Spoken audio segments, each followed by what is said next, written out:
In this video, I'm going to show you how to set up what I call a follow-up automation. So you've sent out an email, you're in the middle of a launch, you're selling something, somebody has clicked a link within that email that takes them to your sales page, but actually they haven't bought. So they've clicked the link, they've seen your sales page. They're quite a warm lead, but they haven't bought.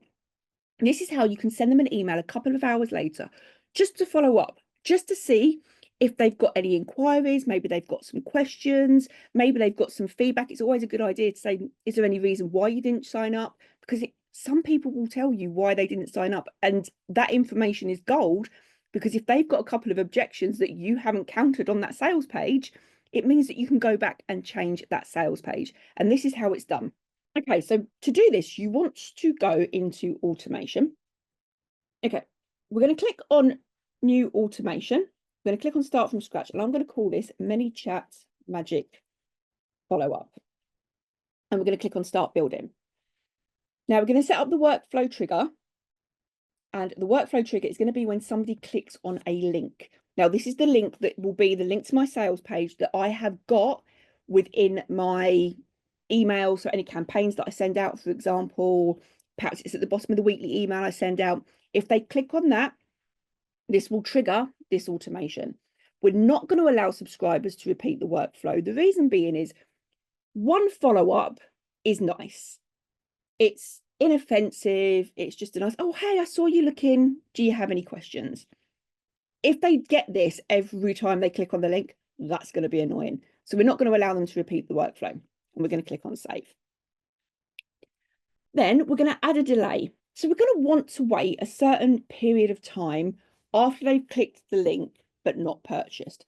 I'm going to do it as 2 hours. I think 2 hours is a nice period of time. Do you know what? They've had a look, they've clicked on the link. If they've not bought within 2 hours, they've walked away.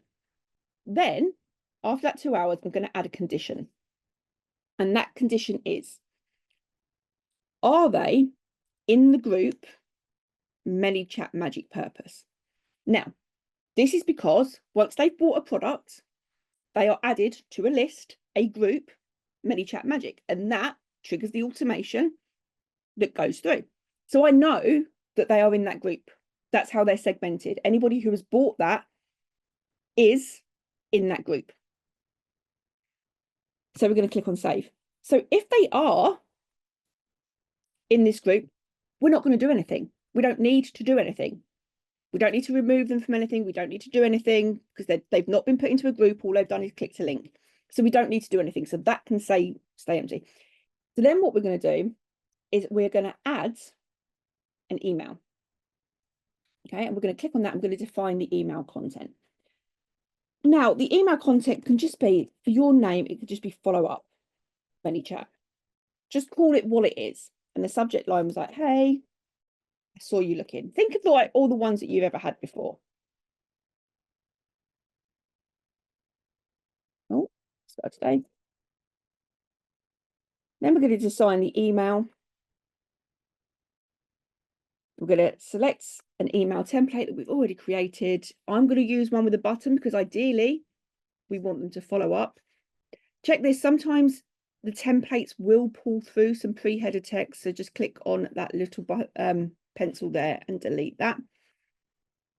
And then you can add your text. Now, this can be however you want to word it, but it could be, I saw you checking out XYZ. Do you have any questions? This can be, is there any particular reason why you haven't bought? If you've got any feedback, please reply, let me know. But if you do want to sign up, click the button below. That kind of vibe. So we'd enter that, we would add the link, which I'm hoping I've still got in my copy and pasting. There you go. Sign up below, sign up here. So that text can be whatever you want it to be. It doesn't need to be overly salesy. It doesn't need, if you've got the option to jump on a call, give them the option to jump on a call. If you're doing a big launch and you've got a sales team, whatever, give them the option to have a call. But this is just, I saw you checking it out. Did you leave it by mistake? Have you got any questions? Is there any reason why you haven't bought? Do give them the option to reply, because like I say, sometimes I've done this before. I've set this up for other people. I've set this up for other businesses, and they do get replies. And actually, the replies are things like, I can't quite see the value in it, X, Y, Z. And what that means is they then know that they haven't countered all of the objections in the sales page. So they're able to go back and tweak the sales page. Maybe they have a couple of questions. It's like, oh, I didn't know what days the trainings were going to be. And then you go, oh, I didn't actually add that to the sales page. So it enables you to go back and change it as well. So as well as getting you sales and following up and just chasing up the few leads and sales, it also gives you some vital information. So you're going to click on save. You're going to click on done editing. And then what you would do is you would click on save, and you would make sure that you would turn that automation on. And so now, whenever anybody clicks on this link, they will get an email 2 hours later for a follow-up. Now, I'm going to turn that one off because that is actually a genuine link. And I don't want people to be added to this because I do have other ones set up. Now, what I would say is you should have this set up for every sales page that you have.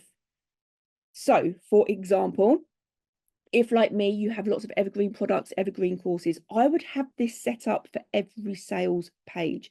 Be unapologetically following up with people who have clicked on your link. The amount of times that I test it and I click on people's links in sales pages to see whether or not they are going to follow up with me.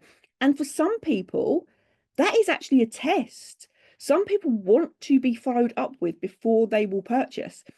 Weird, I know, but that's what people do. So you should have this set up for every single sales page that you have, because if you're not, you are potentially, one, leaving money on the table, two, closing off any conversations. This opens up the opportunity to have a conversation with somebody who didn't buy, and those conversations are just as important as the people who did buy, because when you know why people didn't buy, you can make changes so that they do. But that is how you set it up in MailerLite.